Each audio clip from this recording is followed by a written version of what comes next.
What's up, guys? Buckle up because you're about to enjoy an excellent Snaps game preview where we tell you everything you need to know about this weekend's game and probably some stuff that you didn't. Enjoy. Utah at Colorado. Fox, big noon kickoff, headed to Boulder. Utah's already not a great team this year. They got to be feeling especially defeated after last week. But I do think it's interesting, Aaron, because this is a massive opportunity for Colorado here because obviously, move on towards the Big 12 championship. But Utah, as we think of them under Kyle Whittingham, represent everything that Colorado is not, right? Or like that Colorado is perceived to not be. Mm-hmm. Utah, we think of them as, tough, hard-nosed, play great defense, gritty, gonna run the ball. Where Colorado's flash and speed and excitement. Utah's a punch you in the mouth. Colorado, finesse, a little panache. And granted, look, some of the stats we can get into will say that maybe this is not the case, but that's how we think about these brands.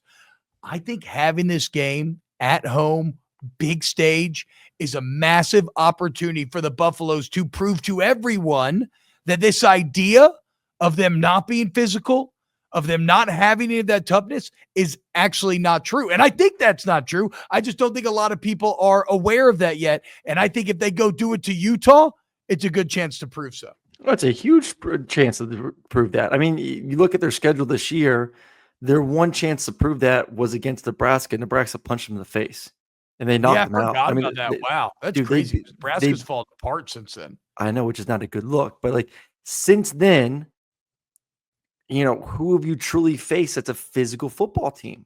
This is their schedule: Colorado State, Baylor, UCF, Kansas State, which they lost, Arizona, Cincinnati, Texas Tech.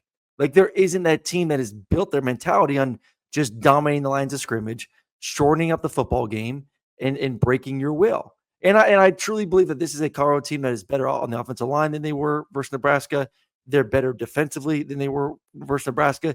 So I think they're able to handle what Utah is going to try and bring there in the big noon kickoff. But this is a big test because you've done it against teams that are not as skilled as you and not as physical as a Nebraska or Utah. This is a big test. This is a mentality test. This is a physicality test. This is all that wrapped up against a team that right now is on a 5-game losing streak in Utah. 5 straight losses for the Utes. For all of its flaws, though, and this really speaks how bad the Utes offense is there, that you could lose 5 straight games but you actually are the top scoring defense in the Big 12. Remember last week, it was very clear Colorado was winning that game. Mm-hmm. Texas Tech defense is awful, pass defense specifically. Not the case with Utah. It's the top scoring defense in the Big 12. It's the second best pass defense in the Big 12. Now, again, Utah's offense is so bad that I think it's too much to overcome, but it is a much different test than last week and maybe much less obvious as to how that Buffalo's offense will do. What is it? Also, I don't think Utah's really faced any great offenses this year, though. At least nothing like what Colorado represents. No, not at all. What is a 11 o'clock? What is an 11 a.m. kickoff favor? A more finesse team or a more physical team? It doesn't matter. Not to me. I think it's more about where the game is, and the game being in Boulder is huge for Colorado here. I didn't realize this, bro. Last year's game was close. Despite there being a 4-8 Colorado team, an 8-4 Utah game, Utah only won 23-17, and Shadur Sanders didn't even play.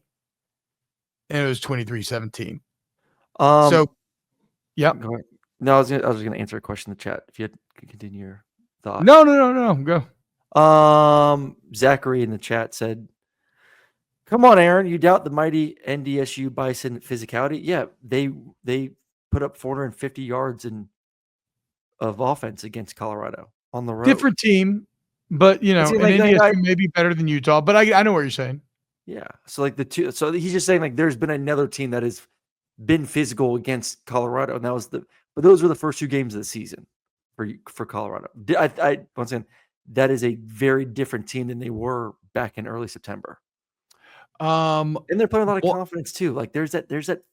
There is real hope right now. If today, right now, TBob, if I had to say you have to pick who's going to win the Big 12 championship, I'm picking Colorado.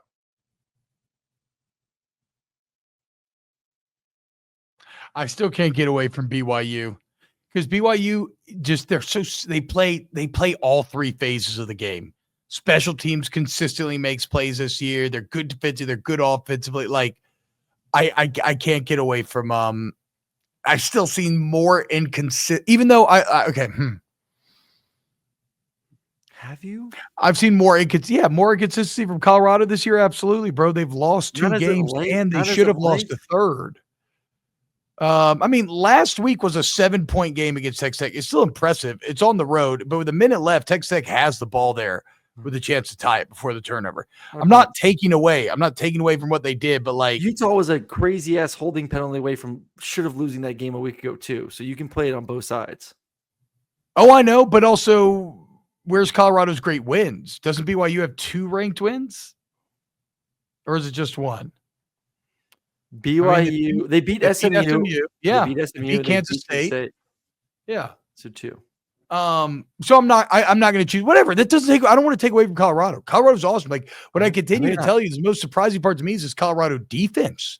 They're currently 16th in the country in stop rate. Utah's 14th. So Colorado's right there with them. Yeah. The defense leads the Big 12 with 29 sacks. They have 64 tiffles, over 7 tiffles a game. Again, lead the Big 12. The Warren Sapp, forever, all the people that made fun of Warren Sapp, his fucking defensive front is playing lights out right now. So at the end of the day, for me, the improved defense of Colorado, the fact that this game is at home, the fact that last year's game was close without Shooter Sanders, the confidence Colorado is playing with, the no confidence Utah has, and at the end of the day, Travis motherfucking Hunter is why the Buffs win this game. And I want to close by talking about Travis Hunter because right now, he's my Heisman choice. Yep. And if he makes the Big 12 championship, he should win the Heisman.